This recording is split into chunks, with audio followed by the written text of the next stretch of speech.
juhid otsivad oma meeskonda tõelisi meeskonnamängijaid.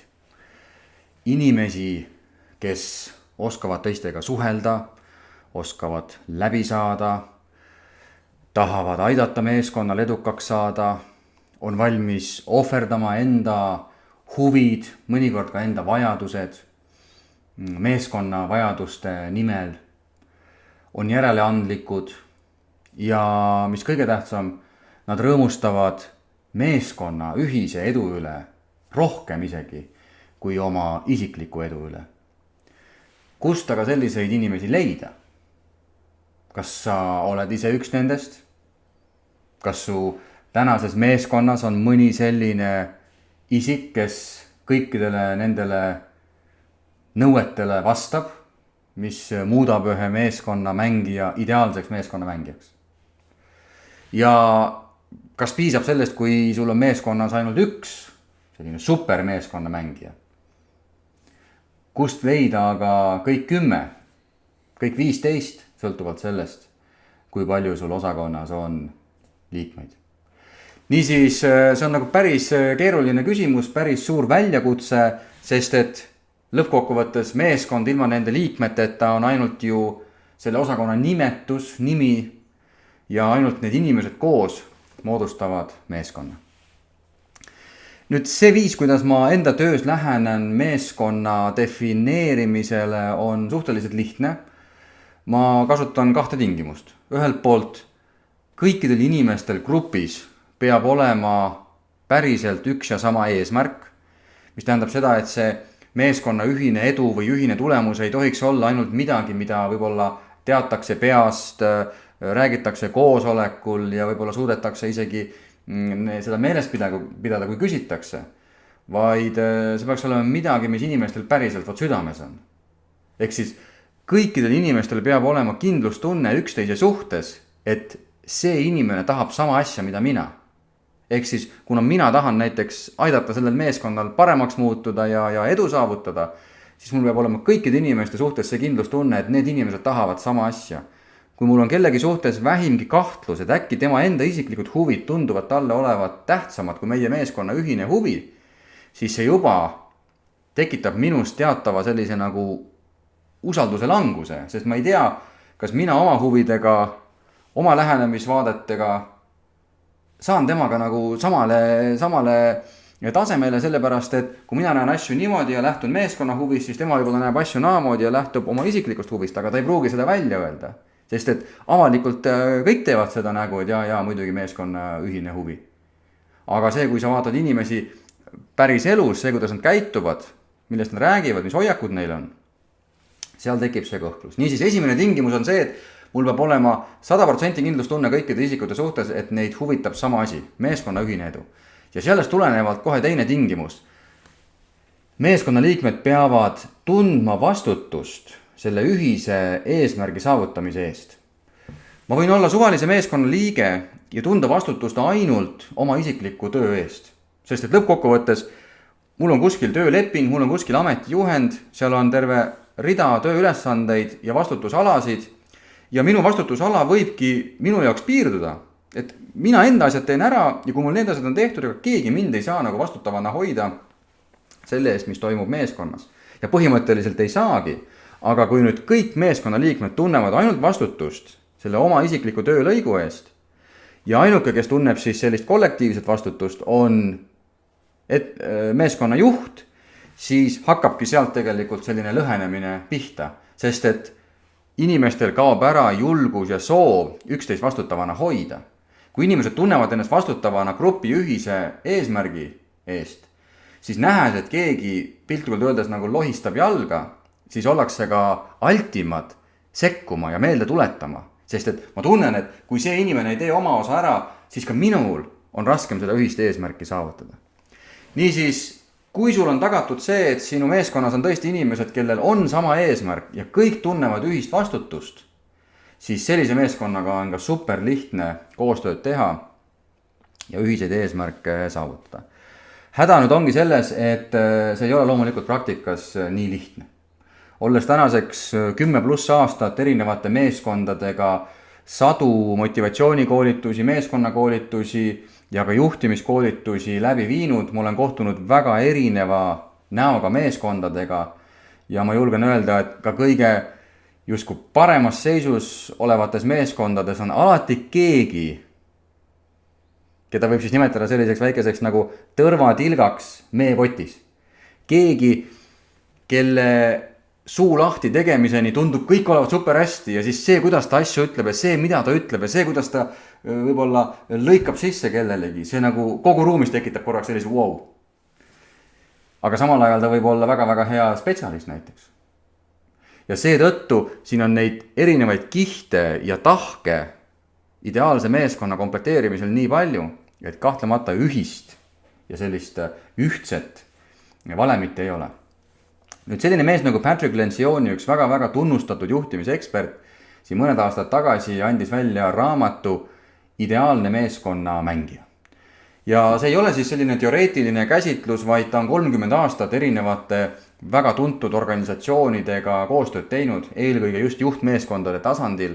Ja läbi nende aastate on paljud personalijuhid küsinud tema käest, et kust leida meeskonnamängijaid ja kuidas siis olemasolevaid mitte nii häid meeskonnamängijaid aidata sellisteks headeks meeskonnamängijateks saada. Ja tema siis oma sellise pikaajalise praktika baasil ütlebki, et on välja kujunenud teatud profiil, et kui need omadused on ühel inimesel olemas, siis seda inimest võib nimetada siis ideaalseks meeskonnamängijaks, et temaga on tõesti hea koostööd teha. Ja ta ütleb siis seda, et esimene tingimus on eesti keelde tõlgituna selline isetus, mida võiks inglise keelest võib-olla otse tõlkena tõlkida ka nagu alandlikkuseks. Inglise keeles on see humble, aga võib-olla eesti keeles alandlikkus kõlab kuidagi vales kontekstis. Sest et pigem Lencioni peab just silmas seda, et humble to the team, ehk siis ta on nagu tiimi selle huvide, selle vajaduste suhtes nagu alandlik, ehk siis ta tõstab tiimi vajadused kõrgemale. Ja milles see isetus siis eelkõige väljendub, seal on päris mitu punkti. Ja sa võid korra nüüd nagu testida enda peas näiteks mingisuguseid inimesi enda meeskonnas küsimaks, kas see on ideaalne meeskonnamängija. See on inimene, kes tunnustab kolleege hästi mugavalt ja väga-väga tihti. Ehk siis sa näed, et teda tõesti rõõmustab teiste inimeste edu, ta ütleb häid asju välja, teeb komplimente. Aga seal, kus see isekus paistab välja isetuse asemel, siis sa võid näha, kuidas moodi ta on kade natukene, ta vaatab alt kulmu ja ta mõtleb, kuidas moodi võib-olla järgmine kord ise seda tunnustust saada. Ehk ta ei rõõmusta tegelikult nende teiste edu üle. Ta tunnistab mugavalt oma vigu ja eksimusi, mis tähendab seda, et ta ei võistle kellegagi. Sest nii kaua, kui sa võistled kellegagi, nii kaua sa ei saa oma vigu tunnistada, sest sa paistad nõrgana. Sa ei saa oma kaarte nii-öelda näidata. Aga kui sa tegelikult oled huvitatud meeskonna ühisest edust ja selle sünergiast, siis see on väga-väga normaalne sinu jaoks, et rääkida oma vigadest ja eksimustest. Ta on valmis tiimi nimel ajutiselt ka ebamugavust taluma. Meeskondades toimuvad uuendused, muudatused ja paratamatult lühiajaliselt on vaja võib-olla mingeid asju rohkem teha, mingeid asju teisiti teha ja see inimene teeb seda väga-väga kergelt, sest ta näeb, et okei, see aitab tegelikult meeskonnal paremuse suunas liikuda, isegi kui ma isiklikult natuke aega pean kuidagi ebamugavamalt ennast tundma. Ta viitab oma vestluses alati meeskondlikule pingutusele, mitte ei võta kogu au endale, et kui midagi on saavutatud, ta ei püüa näidata, et ja vaadake, mina tegin seda ja see oli minu mõte muide ja mina ise seal koosolekul tulin selle ideega välja ja mina seal nagu tegin nii pikalt, vaid ta räägib alati nagu meie vormis. Nii nagu ta tunnistab oma vigu ja eksimusi, nii ta väga-väga mugavalt teadvustab ka sellises tagasiside olukorras ja tunnistab oma nõrkusi ja puudusi. Kui keegi ütleb talle midagi, annab talle tagasisidet, et võib-olla sa võiksid nendele asjadele rohkem tähelepanu pöörata, ta ei lähe kaitsesse, ta ei hakka vaidlema, võistlema, vaid ta saab aru, et oma arengukohtade tunnistamine on väga hea võimalus ju ise paremaks saada ja seeläbi saab ka meeskond paremaks. Ja väga oluline asi, isetu meeskonna mängija on väga-väga alt ka vabandama oma tehtud vigade eest. Me oleme kõik inimesed, me eksime ja kui ma näen, et ma olen kellelegi haiget teinud, liiga teinud, siis ma lähen vabandan ja samal ajal ta on ka väga-väga hea andestaja. Niisiis esimene on siis isetus. Teine on siis, võiks eesti keelde tõlkida isukus ehk siis nagu isu. Tal on tugev isu oma arengu, oma võib-olla tulemuste ja ka ühiste tulemuste suhtes. Ja inglise keeles siis Lencioni ütleb, et see on nagu hungry. ja milles siis see isukus väljendub? Ilmselgelt siin ei ole jutt siis mitte nagu söögialasest isust, vaid isust just nagu asju paremaks teha. Ta teeb rohkem, kui temalt oodatakse. Ta ei pane täpselt siia piiri, see on minu töö, siia ei ole minu töö. Ta teeb kõike, mida on vaja, mida ta tunneb, et meil on vaja selle ühise eesmärgi saavutamiseks teha. Temas on kirge ja huvi meeskonna ühiste eesmärkide vastu. Sa näed, et tal silmad põlevad, teda huvitavad need eesmärgid, mille suunas koos liigutakse. Ta tunneb isiklikku vastutus meeskonna tulemuste ja heaolu eest. Ehk siis, nagu ma just alguses rääkisin, on siis ühine eesmärk ja ühine vastutus. Siis hea meeskonna mängija tunnebki vastutust selle eest, et kuhu see meeskond jõuab, mitte ainult kuhu kohta tema jõuab. Ta on valmis tegema ületunni tööd, kui see meeskonnale vajalik on. See on selline kaasaegses ühiskonnas mõnes mõttes nagu elementaarne, aga samal ajal võib-olla ikkagi üks juhi olulisi oskusi on ka planeerida töömahtu niimoodi, et inimesed ei peaks nagu väga ületunni tööd tegema, aga Lencioni on selle ära maininud. Ta on valmis tegema ebamugavaid ülesandeid tiimi nimel. Samamoodi nagu isetuse all oli siis ta oli valmis nagu ebamugavusi kandma, siis ka siin tegelikult, et teda huvitab see areng niivõrd, ta on nagu valmis võtma mingeid asju enda õlgadele, mida ta võib-olla ei peaks võtma. Ta on väga aktiivne ideede lahenduste pakkumisel ka valdkondades, mis ei ole otseselt tema tööülesanded. Võib-olla kuskil koosolekul kellegi teise osakonnas käib jutt, aga ta mõtleb kaasa, siis ta otsib neid võimalusi päriselt, kuidas moodi siis paremuse suunas koos liikuda. Ja nüüd kolmas võime või selline oskus on siis inglise keeles people smart, eesti keeles võiks selle tõlkida inimeste kesksus. Ja people smart, Lencioni ütleb, et see ei ole puhtalt selline nagu emotsionaalne intelligentsus või ka selline sotsiaalne intelligentsus, mida ta kindlasti ütleb, et see on osa sellest, vaid see on nagu võime või selline oskus inimestega hakkama saada. Kui sul on madal see people smart või inimeste kesksus, siis sul on raske nagu inimesi lugeda, nende kehakeelest aru saada, võib-olla sinu selline taktitunne natukene on nagu võib-olla madalam kui normaalne. Aga ta ütleb siis, et selline inimeste kesksus avaldub selles, et näiteks ka koosolekutel, kui keegi räägib midagi, ta oskab alati õigel viisil küsimusi küsida, õigel viisil sekkuda, õigel viisil ka õigel hetkel vait olla, et see kõik kuulub selle people smarti juurde. Ta on teiste inimestega suhtlemisel alati empaatiline ja mõistev, mitte järeleandlik alati, aga ta oskab näha asju läbi teise silmade ja suudab ka empaatiliselt tema tundeid siis tajuda. Ta tunneb siirast huvi, kuidas teistel päriselt läheb. Et ta ei tee seda manipulatiivsetel eesmärkidel, et ära õpitud mingisugused oskused, vaid teda huvitavad tegelikult ka teised inimesed ja nende elus toimub. Ta mõistab väga hästi, kuidas tema sõnad ja teod teisi mõjutavad. Ehk siis see ongi see mõõdik või selline nagu andurid on paigas, et ta saab aru, et kui ma niimoodi asju ütlen, siis teine võib seda asju kuidagi niimoodi tõlgendada ja see võib talle haiget teha. Ta oskab alati oma käitumist kohandada, et sobituda teatud olukorda. Ja see on see taktitunne. Mõnes olukorras tuleb ennast väiksemaks teha, mõnikord tuleb ennast nagu suuremaks teha, mõnikord tuleb võib-olla peale pressida, mõnikord tuleb nagu järele anda. See on see võime, et kuidas moodi erinevate inimestega tegelikult kohaneda. Ta kuulab teisi huviga ja ta ei püüa teistest üle rääkida. Muidugi, kui sind huvitab teine inimene, sa oled empaatiline, sa saad tema tunnetest aru, siis sa võib-olla kuuladki päriselt huviga, aga mõnikord tuleb ka sellist aktiivset kuulamist päriselt nagu praktiseerida. Sest et meile kõigile meeldib nagu oma elust ja oma saavutustest ja lugudest rääkida, aga kõrge sellise siis people smartiga inimene oskab vait olla ja teise inimese jaoks olemas olla. Nüüd Lencioni ütleb, et see on ideaalne meeskonna mängija. Kui sul on isetus olemas, sul on isu arengu vastu olemas, sul on inimeste kesksus olemas, aga häda on selles, et neid inimesi on väga-väga raske leida, mis tõttu ta ütleb, et üldjuhul peab ikkagi meeskond leppima mingite variatsioonidega. Ja neid variatsioone on päris mitu. Variatsioon üks on see, isik, kellel on hästi tugevalt arenenud see isetuse pool, ta seab alati meeskonna huvid kõige kõrgemale, grupi huvid kõige kõrgemale, aga tal on väga nõrgalt arenenud see isu ja tal on ka nõrgalt arenenud inimeste kesksus, aga meeskond kõige olulisem. Ja seda ta nimetab siis etturi tüüpi inimeseks. Ehk siis see on inimene, kes siis on natuke nagu lükata, tõmmata, ta ei ole nagu võib-olla väga oma arengus kindel, tal ei ole oma selgeid eesmärke ja samal ajal ta võib-olla ei ole ka nagu inimeste inimene niivõrd, aga ta ei paista väga silma, aga mõnes mõttes meeskonna jaoks äärmiselt oluline isik, sest et ta on valmis meeskonna nimel päriselt pingutama.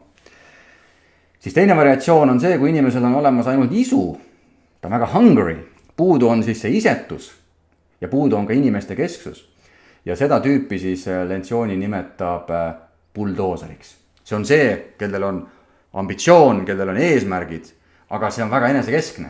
Tal puudub see isetuse pool. Ta ei taha seda ambitsiooni mitte niivõrd realiseerida meeskonna kontekstis, vaid iseenda kontekstis. Ja kuna tal on ka see inimeste pool natukene nõrgalt välja arenenud, siis ta läheb kõigest buldooserina läbi, ta ei teadvusta, ei tunneta inimeste võib-olla isegi kannatusi selle kõige vältel, vaid ta õigustab endale kõik ära ja läheb, sest et temal on eesmärgid ja enda vajaduste eest tuleb seista. Siis on kolmas variatsioon selline, kellel on hästi tugevalt arenenud see inimeste pool. Ta on super inimene, ta on kameelion, ta teab täpselt, kuidas erinevate inimtüüpidega läbi saada. Ta on kõikidega sõber alates koristajast kuni peadirektorini välja. Ainuke häda on selles, et tal ei ole nagu eriti isu. Ei selle meeskonna eesmärkide suhtes, enda arendamise suhtes ja tal ei ole ka väga seda isetust, mis tähendab seda, et ta on ka suhteliselt selline võib-olla enesekeskne ja seda siis nimetab Lencioni meelitajaks. Ehk siis ta saab kõikidega läbi, aga ta mängib sellist kavalat mängu, et endale mugav positsioon luua. Ja jällegi, ta võib väga-väga pikaajaliselt olla meeskonna liige, keegi ei taha temast loobuda, vabaneda, sest võib-olla tööalaselt temast erilist kasu ei ole, aga kõik firma üritused, kohvipausid, selle inimesega on tohutult meeldiv koos olla ja kõik inimesed tegelikult armastavad teda. Siis on variatsioonid, kus on 2 tugevust olemas ja 1 nõrkus. Esimene on siis selline, kus on isetus olemas. Teda huvitab tegelikult, kuidas meeskonnal läheb. Samuti on olemas isu, aga häda on selles, et ta ei oska inimestega ringi käia. See pool on ta suhteliselt madal. Ja seda siis Lencioni nimetab ettearvamatuks kaose tekitajaks. Ehk siis see on isik, kes ütleb asju, teeb asju, kirjutab asjadest viisil, mis mõnikord isegi teistele pisaraid põhjustavad, aga ta ei saa sellest ise aru. Temaga rääkides ta on üsna mõistlik, sest tegelikult ta ei tee seda paha pärast, sest tegelikult teda huvitab, kuidas meeskonnal läheb ja ta saab aru, et tegelikult meeskond koosneb kollektiivsest kooslusest. Aga temaga nagu koos töötades aeg-ajalt võivad sellised paugud siis käia. Siis on variatsioon, kus on olemas isetus, ehk siis teda huvitab see meeskonnavärk ja ta on ka inimestega väga-väga hea läbisaaja. Ja sellist ta nimetab siis väikeseks logardiks. See on siis isik, kellel on taas väga-väga tugev isegi selline manipulatsioonivõime. Ta oskab iga inimesega rääkida nendel teemadel ja sellistel viisidel, nagu sellele inimesele sobib, mis tõttu ta justkui saab kõikidega läbi. Ja tal on ka see nagu meeskonna mõõde olemas, mis muudab ta ka justkui nagu juhtidele väga-väga atraktiivseks, sest see, kuidas ta räägib nagu meeskonna saavutustest ja mida kõik on vaja teha ja kuhu me peame jõudma. Aga häda on selles, et tal see isu on puudu. Ta ise eriti midagi teha ei viitsi. Ta küll pakub ideid välja, aga teised peavad ära tegema. Ta enda võib-olla ülesanded viibivad, tema enda vastutusala on suhteliselt võib-olla ebamäärane, sest tal ei ole tegelikult seda viitsimist ja tahet. Aga jällegi sellise nagu meeskonna südamena ta õigustab ennast täielikult. Ja nüüd kõige ohtlikum tüpaaž, kelle ees siis tegelikult Lencioni väga-väga hoiatab, on selline isik, kellel on olemas ambitsioon ehk siis see isu. Ja tal on olemas ka võime inimesi lugeda, nendega läbi saada, ehk siis see inimeste kesksus. Aga ainuke häda on selles, et teda ei huvita tegelikult see ühine meeskonna edu. Ja seda ta nimetab oskuslikuks poliitikuks. See on siis isik, kes jätab sellise mulje, et muidugi mind huvitab väga see meeskonna värk, aga taustal ta tegelikult punub endale kogu aeg seda õiget teed ette ja mingil hetkel ta on sellest meeskonnast läinud kas järgmisele tasemele, järgmisse ettevõttesse ja kõik võivad korraks tunda ennast nagu natuke ära kasutatuna, sest et keegi ei oleks arvanud, et see inimene nagu ära läheb. Et ta oli ju see, kes kogu aeg rääkis ja ta oli nagu nii meie inimene ja ta sai kõikidega nii hästi läbi ja oli näha, et teda huvitas see ja huvitaski, aga ainult isiklikus kontekstis. See meeskond teda niivõrd tegelikult ei huvitanud. Niisiis, sinu võib-olla mõttekoht juhina või ka meeskonna liikmena on see, et kas sa tundsid kedagi ära ja võib-olla veel olulisem, et äkki sa tundsid ise enda juures midagi ära. Lencioni väga rõhutab, et loomulikult kõik ei ole nii must ja valge. Ühelegi inimesele ei saa kaela riputada silti, vot sina oled ettearvamatu kaasa tekitaja, sina oled buldooser ja sina oled meil üldsegi selline väike logart siin. Et eesmärk ei ole see, vaid eesmärk on tegelikult näha läbi inimeste mingisuguseid külgi ja proovida teda siis juhendada, suunata nende teiste külgede arendamise suunas. Ja teine oluline asi, mida väga-väga isiklikult soovitan, on ka nendest asjadest rääkida meeskonnakoolitustel, arenguvestlustel, üks-ühele vestlustel ja näidata, et see on see, kuhu me nagu meeskonnana võiksime kõik tahta püüelda, et me kõik tegelikult võiksime olla sellised inimesed, kellel on huvi selle meeskonna arengu vastu, kellel on isu selle valdkonna vastu, ennast arendada, juurde õppida, juurde rohkem teada saada ja kellel on ka tegelikult tahe teiste inimestega arvestada, teisi inimesi nagu tundma õppida, kuidagimoodi nagu paremini neid mõista, sest et mida paremini sa mõistad, seda paremad on need suhted ja seda lihtsam on omavahelist koostööd teha.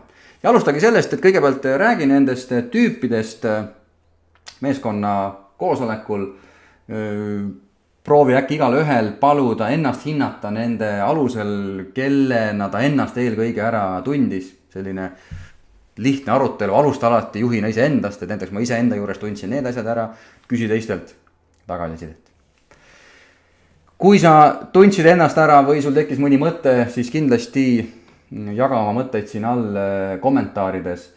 Kui sa tunned, et sa tahaksid midagi juurde küsida, kas sellel teemal või mõnel teisel teemal, siis kindlasti saad seda täiesti anonüümselt teha sellisel aadressil nagu motivaator.ee /küsimused.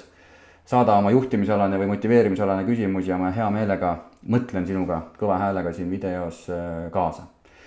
Ja kui sa ei ole veel seda teinud, siis kindlasti pane YouTube'is like, Facebookis like ja niimoodi püsid siis paremini ka lainel ja kuuled kiiremini uutest videot. Aitäh sulle vaatamast ja tšau!